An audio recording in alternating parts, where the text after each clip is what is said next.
Madame, Monsieur, bonsoir et bienvenue dans le 20h de TFM. Dans l'actualité de ce lundi, violence électorale à Pikine. Les camps de l'opposition et du pouvoir se sont violemment affrontés. On dénombre plusieurs blessés et plusieurs véhicules caillassés. Le matériel électoral est déjà acheminé dans les lieux de vote. Le néo-ministre de l'Intérieur promet une élection libre et transparente. Mamadou Makhtar Cissé a pris le relais de Maître Sidiki Kaba. Le Parti démocratique sénégalais a déposé une requête aux fins de référé suspension contre 3 décrets et une autre requête abréviative de la loi sur la Cour suprême. On vous explique tout. Le Front pour une élection démocratique, le Front démocratique pour une élection inclusive dénonce un simulacre d'élection si le scrutin est tenu le 24 mars. Les détails dans cette édition. Voilà pour les titres et tout de suite le développement.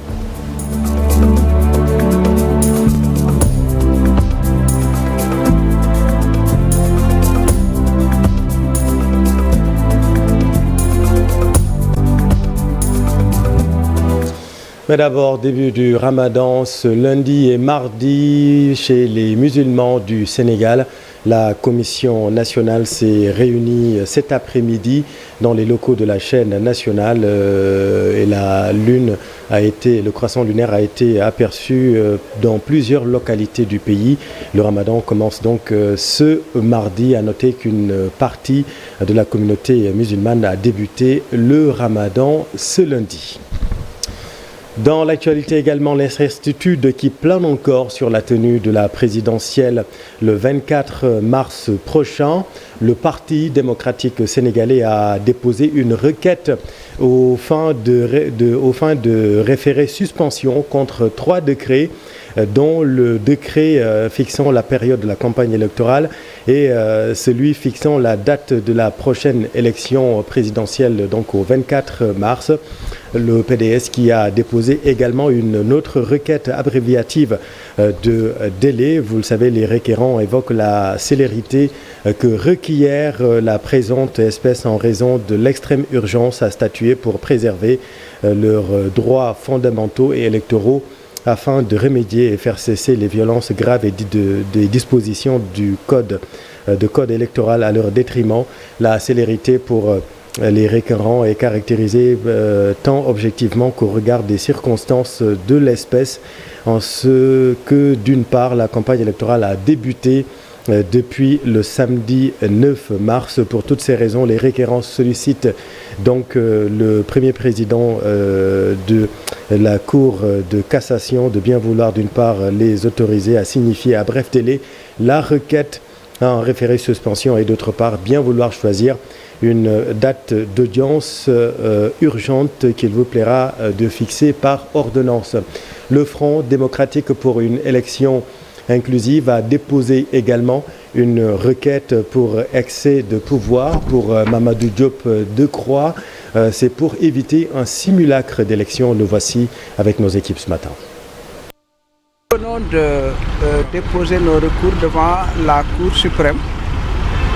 Un recours contre le décret de convocation du collège électoral par le président de la République. Ce décret est contraire à la loi électorale. Or, tout le monde sait, même ceux qui n'ont pas fait l'école de droit savent que la loi est supérieure au décret. Donc nous avons simplement demandé à la Cour suprême de statuer et de dire que le décret est contraire à la loi et de l'annuler. Nous avons dit que si le 24 mars on organise une élection, ce ne sera pas une élection mais un simulacre d'élection et on aura de grosses déceptions et de grosses surprises parce que les Sénégalais, on ne leur aura pas permis de s'exprimer de façon sincère, réelle et démocratique. À noter que la violence s'est invitée dans la campagne, dans la banlieue de Dakar, à Pikine. Les camps de l'opposition et du pouvoir se sont violemment affrontés. On dénombre plusieurs véhicules caillassés et quelques blessés. Nous y reviendrons dans un tout petit instant avec notre équipe dans la banlieue de Dakar. Le ministre de l'Intérieur a pris le relais de son prédécesseur, Maître Sidiki Kaba. Le matériel électoral est déjà acheminé dans les lieux de vote à l'étranger, comme ici à l'intérieur du pays. Le néo-ministre Mamadou Makhtar Cissé promet une élection libre et transparente. Nous y reviendrons également. Dans le même temps, le processus suit son cours. Les 19 candidats ont rendu public leur programme de gouvernance. Et arrêtons-nous sur la création d'une monnaie locale et ainsi que le retour du poste de vice-président de la République proposé, vous le savez, par la coalition Diomaye Président. Décryptage d'une proposition. Voyons tout cela avec Pafaranik. Dans son offre programmatique, la coalition Diomaye Président a proposé la création d'une monnaie nationale pour la souveraineté du Sénégal, une annonce diversement appréciée. Mais je pense que la manière dont elle a été reprise est assez floue, puisqu'il y a une certaine incertitude sur comment on va arriver à une monnaie nationale, alors qu'ils l'ont reliée à une consolidation des bases économiques du pays. Donc ça va certainement prendre plusieurs années. Une monnaie locale qui ne sera pas arrimée à une autre monnaie, comme on le sait, le franc CFA qui est arrimé au franc français à l'époque et aujourd'hui à l'euro. Donc tout cela va être mis de côté. Et deuxièmement, ce qu'il propose avec cette monnaie locale, c'est qu'elle ne sera pas convertible. Une monnaie d'abord, c'est la souveraineté d'un pays. L'autre proposition est l'instauration du poste de vice-président, un tandem pour réduire les pouvoirs du président de la République. Parce que vous savez, c'est le système américain, ce qu'on appelle, disons, le ticket présidentiel, dont on élit en même temps un président et un vice-président. Parce que cela permet, disons, de diminuer les pouvoirs, n'est-ce pas, d'un président de la République. En même temps, supprimer, disons, le Premier ministre.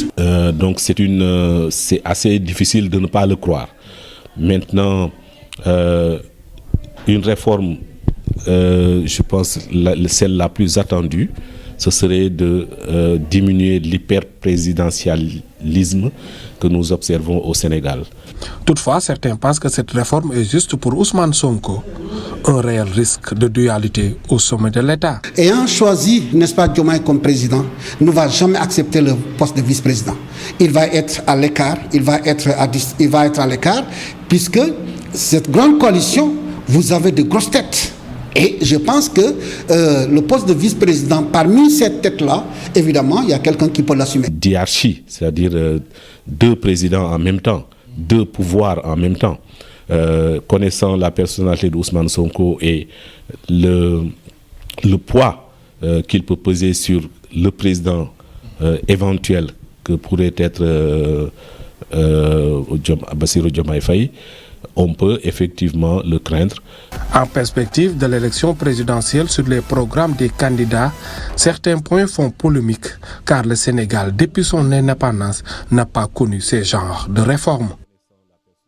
Et au chapitre toujours des programmes de gouvernance, le candidat de la coalition Diao 2024, El Hadj Mamadou Dia, prône l'émancipation des femmes en instaurant une parité stricte dans son gouvernement s'il est élu président de la République. Le voici. Les femmes doivent être au cœur du combat pour le développement du Sénégal. Ce n'est pas pour rien. Nous avons prôné la Banque pour le développement des femmes. La Banque nationale de développement des femmes va être un outil innovant qui permettra aux femmes d'être les vrais acteurs économiques qu'elles doivent être. S'il y a un gouvernement de 30 ministres, il y aura 15 ministres hommes, 15 ministres femmes. Notre engagement pour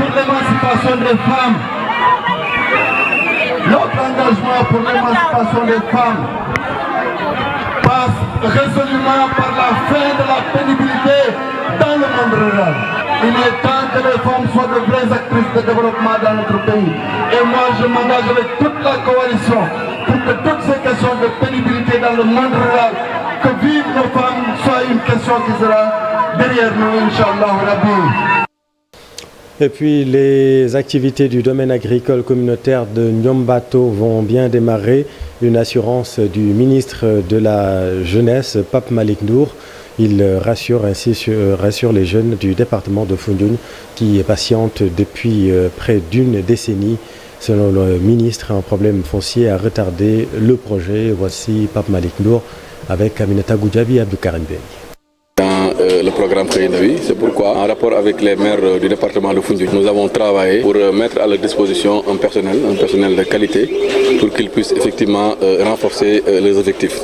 Donc au total, près de 300 jeunes ont été recrutés. Le DAC de Niombato, il faut le préciser, faisait partie donc des DAC de seconde génération qui ont été financés avec le concours de la Banque islamique de développement. Le DAC là était dans le projet où était inscrit le DAC de Doudji, le DAC de Fafakourou dans le département de Médina Yoro Foulah, mais aussi le DAC de Boulel dans le département de Kaffrine. Aujourd'hui, à l'heure où on parle, sur les 4 DAC, les 3 ont démarré. Donc naturellement, il y a eu des retards au niveau de Foundiougne parce qu'on avait quand même des difficultés pour disposer donc du foncier. Aujourd'hui, je suis au plaisir de dire à toute la population de Foundiougne qu'avec l'accompagnement des maires, ce problème-là est réglé. Les études ont été réalisées, les marchés ont été attribués et Inch'Allah, d'ici peu de temps, on va démarrer les travaux et on va accélérer le rythme pour qu'on puisse effectivement inaugurer Sadak d'ici l'année prochaine, Inch'Allah. Bonne nouvelle pour les populations de Mérina Ndakhar et Koul. Ces localités sont désormais électrifiées. Plus besoin de parcourir plusieurs kilomètres pour recharger un téléphone portable. Cheikh Anta Diop, c'est la tire. Les habitants des villages de Loyen Nior, Loyen Mbar, Sanch, Tibar, Gardignas ont exprimé leur enthousiasme à travers des chants et danses. Après plusieurs décennies dans le noir, ils bénéficient enfin de l'électricité. C'est ce que nous avions toujours voulu. L'électricité s'est faite et nous étions très fatigués. On parcourait presque 5 km d'ici pour charger nos portables ou aller dans d'autres villages acheter de la glace. Le maire de Mérina Ndakhar s'en félicite. Et pour le cas précisément de Mérina, nous sommes à plus de 80 villages. Il s'agit aujourd'hui donc de mettre en service ces villages-là. Vous voyez donc que c'est un impact important parce que l'énergie, c'est aussi un signe de développement. Toutefois, il dénote un certain nombre d'anomalies à corriger dans le cailleur des profondeurs. Nous souhaitons qu'il signe une nouvelle convention avec Procolec, une convention destinée encore à ces villages du cailleur des profondeurs. Parce qu'il nous en reste beaucoup. Le maire de Mbayenne qui est avec moi ici, son propre village n'est pas électrifié. Alors ça, c'est vraiment des anomalies que nous devons corriger. Tous ces villages du cailleur des profondeurs électrifiés ont bénéficié du programme de l'accès universel à l'électricité de l'État. Merci Charanta. L'accès aux soins, principal problème des populations de Goulomp et de 17 villages environnants. Avec la construction d'un poste de santé par les habitants et leurs partenaires, les patients voient ainsi le bout du tunnel. Le reportage Mamadou Moustapha Ndiaye. Les habitants de Gouloumbétio, Gouloumgayen, Gouloumteg, Tchikon, Saradoki, Louy Wolof, Louy Peul, Lamdou et plusieurs autres villages situés dans la commune de Kamp n'ont pas accès à des infrastructures sanitaires adéquates. Les malades sont évacués à bord de taxi-brousse. Pour assister aux accouchements, faute d'électricité, la sage-femme utilise des lampes torches. Nous notons le manque d'ambulances et le manque d'infrastructures au niveau du poste de santé nouvellement érigé. Parce qu'auparavant, c'était une case de santé avec beaucoup de problèmes pour l'évacuation des malades, les matériels pour la prise en charge de tous les patients. Donc nous lançons un appel à toutes les autorités. Pour accoucher les femmes, il n'y a pas d'électricité ici. Donc on est obligé de prendre nos lampes tempêtes ou bien d'utiliser nos téléphones pour pouvoir voir ce qu'on travaille, surtout la nuit. Parce que nous savons tous que tous les accouchements se passent la nuit. La maternité, elle n'est pas dotée parce que déjà j'ai une salle. Et des fois, tu as 3 patientes en même temps, donc tu es obligé d'aller dans les suites de couches pour accoucher certaines femmes. Donc c'est un peu difficile. Las d'attendre l'intervention des autorités, les populations se sont mobilisées avec l'aide d'un partenaire espagnol pour construire ce joyau qui a finalement été érigé en poste de santé.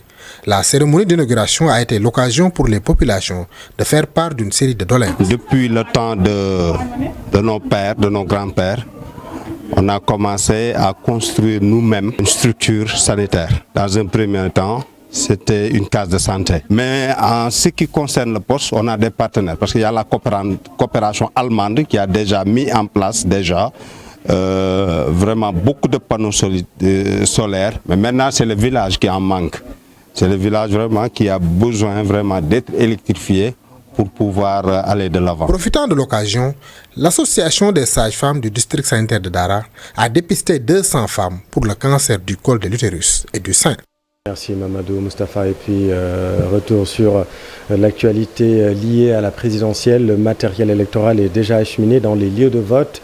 Le néo-ministre de l'Intérieur promet une élection libre et transparente. Mamadou Makhtar Cissé a pris le relais de Maître Sidiki Kaba cet après-midi. Et puis la violence est invitée à Pikine. Les camps de l'opposition et du pouvoir se sont affrontés violemment. Plusieurs véhicules caillassés. On est également quelques blessés. Nous y reviendrons dans nos prochains rendez-vous d'information. C'est la fin de cette édition. Merci infiniment de l'avoir suivi. Je vous retrouve dans un tout petit instant pour Soir d'Info la suite avec Maître Moussa Diop, avocat et membre de la coalition Diomaye Président. À tout de suite.